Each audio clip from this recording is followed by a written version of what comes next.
ময়মনসিংহের দাপুনিয়া এলাকার রুহুল আমিন গত ১৫ বছর ধরে করছেন হালিমের ব্যবসা। স্বাদে অনন্য হওয়ায় স্থানীয় ক্রেতাদের কাছে জনপ্রিয়তা বেড়েছে ব্যাপকভাবে। দেশি মশলা, নানা রকম ডাল, ভালো মানের মাংস এবং ঘরোয়া রান্নার কৌশলে তৈরি হয় এই হালিম। রুহুল আমিন জানান, তিনি একটি বিশেষ মশলা ব্যবহার করেন যা হালিমের স্বাদ কয়েক গুণ বাড়িয়ে দেয়। ৫-১০ টাকার থেকে শুরু করেই এটা মাথায় আসে। এখন কম করে বিক্রি করলেও কমেরটা সর্বনিম্ন হলো ৫০ টাকা। এটা খাওয়া শুরু এলাকাবাসীর থেকে, এই ময়মনসিংহ শহরের লোকজনের থেকে বাড়তে বাড়তে বাড়তে বিভিন্ন জায়গায় চলে গেছে। যেরকম এই মাস্টারবাড়ি, স্কয়ার মাস্টারবাড়ি, ওই যে আপনার নেত্রকোনা, আপনার শেরপুর, জামালপুর, অনেক দূর দূরান্তের লোক, সিরাজগঞ্জের অনেক লোকই এখানে বর্তমানে ইনশাল্লাহ আসে হালিম খাইতে। শুধু দাপুনিয়াই নয়, রুহুলের হালিমের খ্যাতি ছড়িয়ে পড়েছে আশেপাশের জেলা, এমনকি দূর দূরান্তেও। প্রতিদিন বিকেল থেকে তার দোকানের সামনে ভিড় জমে। ফরিদপুর থেকে ফেসবুকে একটা দেখছিলাম,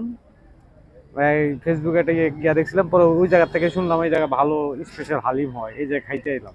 আমি ঢাকা থেকে আসছি এখানে মামা হালিম খাওয়ার জন্য। মামা হালিম খেয়ে বাসায় যে গল্প করি বান্ধবীদের সঙ্গে, ওরা বলে মামা হালিম কেমন খেতে, তাই বান্ধবীদের জন্য এই যে পার্সেল নিয়ে যায় ঢাকা। দাপুনিয়া বাজারের মধ্যে মোটামুটি সবাই অত্র এলাকার যারা আশেপাশে আছে, ফুলবাড়িয়া, দাপুনিয়া, আকুয়া, সবাই মোটামুটি পরিচিত এই হালিমটা, ঐতিহ্যবাহী হালিম। আমরা যখন হালিম খাইতে আসি তখন মামারে মাঝে মধ্যে আমরা ফোন দিয়ে আসি যে হালিম কি মামা আছে কিনা। না, দাপুনিয়া বাজারে সবাই চিনে এই হালিমের দোকান। বিশেষ করে ছুটির দিনে বিক্রি থাকে চোখে পড়ার মতো। হালিমের স্বাদ, মান এবং পরিচ্ছন্নতা বজায় রাখায় ক্রেতারাও সন্তুষ্ট। এক্সট্রিম মশার কয়েল প্ল্যান্ট ফাইবার দিয়ে তৈরি, ডেঙ্গু, চিকুনগুনিয়া বাহি সহ যে কোনো মশার বিরুদ্ধে দেয় এক্সট্রিম সুরক্ষা। আমার বাবা হালিম বিক্রি করে, আমার বাবার সাথে আমরা হেল্প করি, সবসময় পাশাপাশি থাকার চেষ্টা করি এবং থাকিও। এটাই আমাদের অনেক কিছু। ইনশাল্লাহ আমার বাবার পরবর্তীতে ইনশাল্লাহ আমরা এই ব্যবসা ধরে রাখার চেষ্টা করব। ফেসবুকে পেজ দেখলাম, একটা পেজ দেখে তারপরে ওই নাম্বার কল করলাম। কল করার পরে রুহুল মামার সাথে যোগাযোগ করে আমি হালিম খেতে আসলাম। রুহুল মামার হালিম খেতে প্রায়ই আসি, পড়াশোনা করি, বিদায় বন্ধু বান্ধবের সাথে আসি। আজকে একলা আসছি। মামার হালিম মান উন্নয়ন অনেক ভালো।